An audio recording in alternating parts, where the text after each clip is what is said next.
วันนี้ใส่ชุดสีสาววันนี้ใส่ชุดสีฮัลโหลเล่นมาพบกันแท้กันเทเลย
ตั้งนี่แหละเม่นบ้านฝู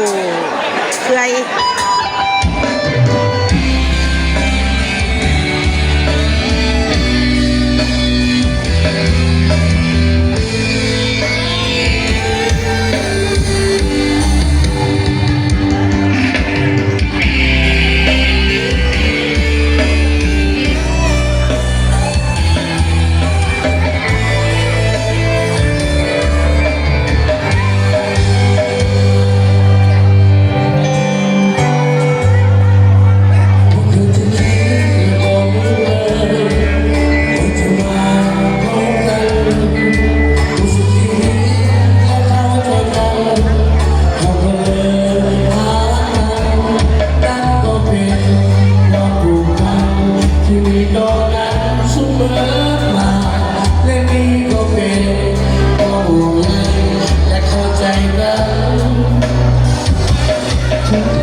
ชีวิตต้องการเสมอมา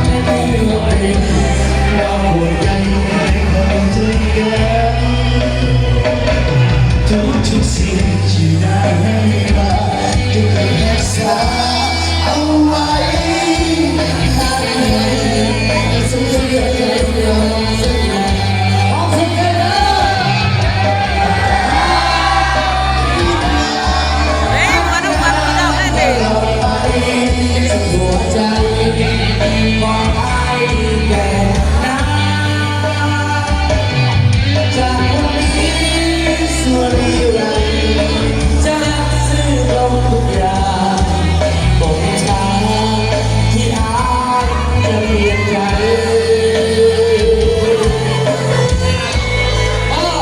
จุดพิมพ์เข้ามาแล้วจุดพิมพ์เข้ามา ไ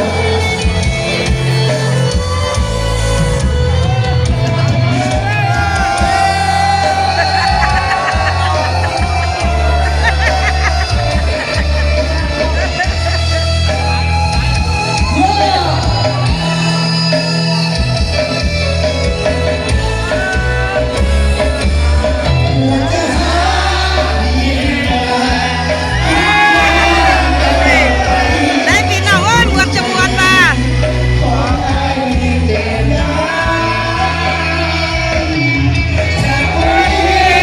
สุริยันจะรักซื้อตรงทุกอย่าง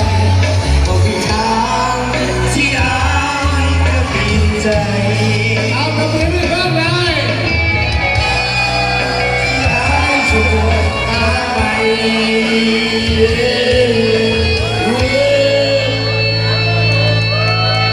ให้เดินไปก่อนเสร็จแล้วมาจะเช่าเข้ามาเนาะเดินไปแล้วเอาแล้วไปโยนและอันผู้ที่โซ่กูจะมาจะเศร้าแยบมาหล่อท่าครับลงไปเนาะผู้ที่มาโซ่